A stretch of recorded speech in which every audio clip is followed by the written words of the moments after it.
people that we don't like, we push to the edges of moral inclusion, even sometimes starting to push them outside of humanity.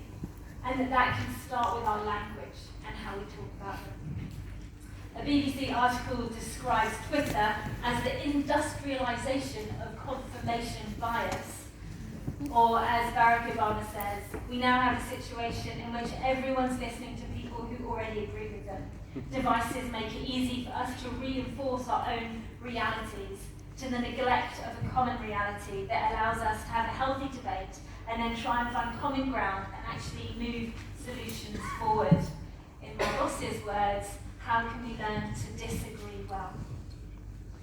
There may not be a causal link between social media echo chambers and the political polarization that we see, but it makes me wonder how wide is our network and how social is our social media ring? Secondly, dividing walls. In a Facebook live interview with Facebook, Archbishop Dustin said, we're experiencing issues around how we find our identity, who we are. When something threatens our identity, we get very, very angry, understandably. And we start to build dividing walls between us and others.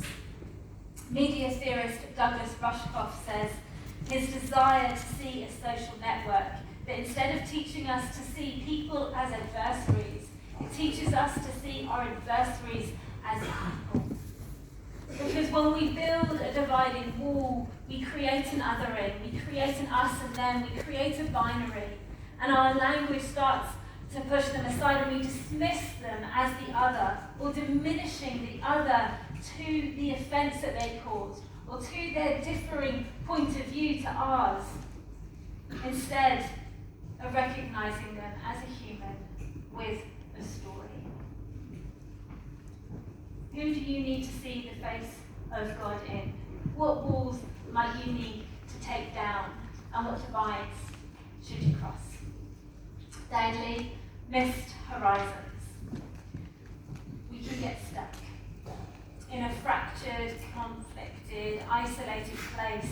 Our perspectives can struggle.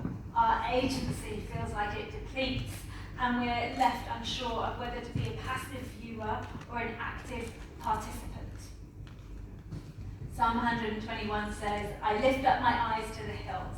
Where does my help come from? My help comes from the Lord, the maker of heaven and earth. Sometimes we simply need to look up and ask for help. So, 3 habits that we could take away that start to think about how we could counter some of these challenges. 3 reconciling habits that are being curious, being present, and reimagining. So firstly, how we move from our echo chambers to generous curiosity. Be curious. The thing that can stop us is fear or echo chambers or feeling really comfortable and having our realities reinforced.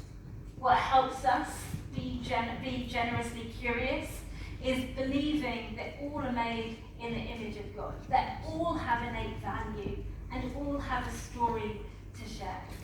So what can we do? We can have proximity. The fact that it's really easy to live in an echo chamber because of our social networks